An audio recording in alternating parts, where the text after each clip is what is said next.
Lynn Taylor understood what Madame Wong implied, but she didn't explain. She simply smiled. Her relationship with Ethan Thompson was nothing more than a business arrangement. His personal life was none of her concern. If anything, the fact that he wasn't home made her feel even more at ease. Entering the bedroom, Lynn finally saw the interior clearly.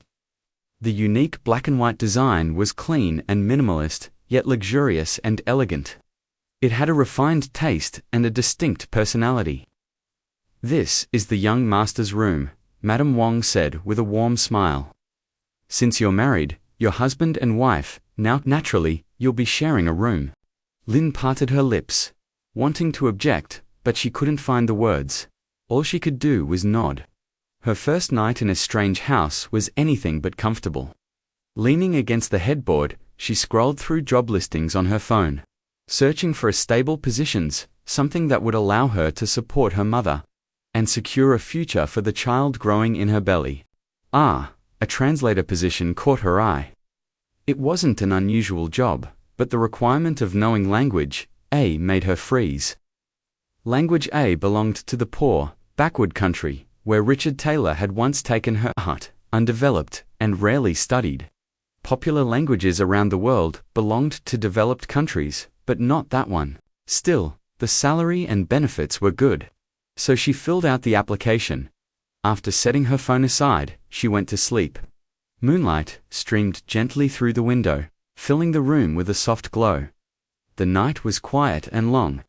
The woman on the bed slept soundly as the white light from outside spilled over the Maybach parked in front of the house. The car door opened, and a tall figure stepped out. His usually steady steps wavered slightly tonight. He loosened his collar, throat dry. After entering the house, he poured himself a glass of water to ease the burning in his chest, the lingering heat of alcohol rising again. He had drunk quite a bit tonight, especially after several glasses of red wine with Bella Quinn. For a man with high alcohol tolerance, even he was slightly intoxicated. He tossed his jacket onto the sofa, skipped the shower, and headed straight toward the bedroom. The room was dark, no lights on, but he knew his way well. He walked to the edge of the bed and lay down. Lynn, fast asleep, heard movement but didn't wake.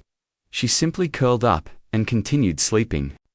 The next morning, golden sunlight streamed into the room like strands of silk, illuminating everything.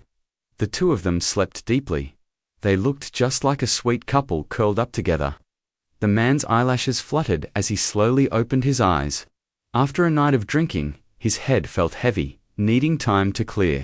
As he lifted his arm to sit up, he felt something soft resting against it. He turned his head. A woman lay in his arms. Smooth black hair spilled over his arm like a waterfall. Her pale face, long lashes, and gently parted lips made her seem fragile and quiet. His gaze drifted down to her collarbone-thin, elegant lines. Her soft breathing carried a faint sweetness. His Adam's apple bobbed. Not even Bella Quinn had ever made him feel like this.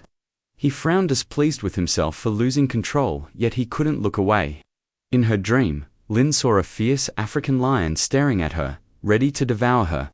She jolted awake. The moment her eyes opened, she found a pair of calm, deep eyes staring straight into hers. Her mind went blank. She shot upright, clutching her chest. Why are you here?" The man turned his gaze away, slowly lifting the blanket as he answered, "This is my room." Lynn wanted to deny it, but after glancing around, the words died in her throat. "But, didn't you go to your girlfriend's birthday yesterday? Why did you come back here?" She stepped out of bed and stood to the side, her tone faintly accusatory. Madame Wong had said he wouldn't return, so Lynn had slept peacefully without a care. She had no idea what time he returned. And last night, she had slept in the same room, the same bed, as this man. The thought of being held in his arms made her face burn instantly. She lowered her head in embarrassment. Ethan unbuttoned his shirt. He hadn't changed last night, the smell of alcohol lingering on his wrinkled clothes, making him uncomfortable. He gave her a faint smirk. "It may have been my girlfriend's birthday," he said lazily. "But is that more important than my wedding night, Lynn? This was a transaction. They weren't a real couple." What wedding night? He continued, unbuttoning his shirt. Lynn panicked and quickly turned away. This man always did things that made her flustered. Ever since that night, months ago, she hated close contact with men. Flustered, she blurted out, I'm going out. Then dashed out of the room like smoke. Ethan didn't mind. He walked into the bathroom to shower. He needed to sober up. Water thundered through the room. An hour later, he stepped out, cool fragrance lingering on his skin, hair still wet.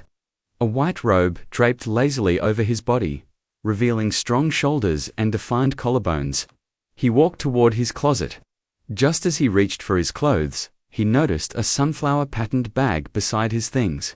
He paused. Was this hers? Sunflowers, how innocent. And she had placed her belongings right inside his closet, completely unreserved. He frowned and bent down to pick up the bag. As he lifted a hanger, the bag tipped over, spilling its contents onto the floor, simple clothes, personal items. And then he saw it. A medical document. A prenatal ultrasound. Printed clearly, Lynn Taylor, female initial pregnancy check, 6 weeks. He froze. This woman is pregnant.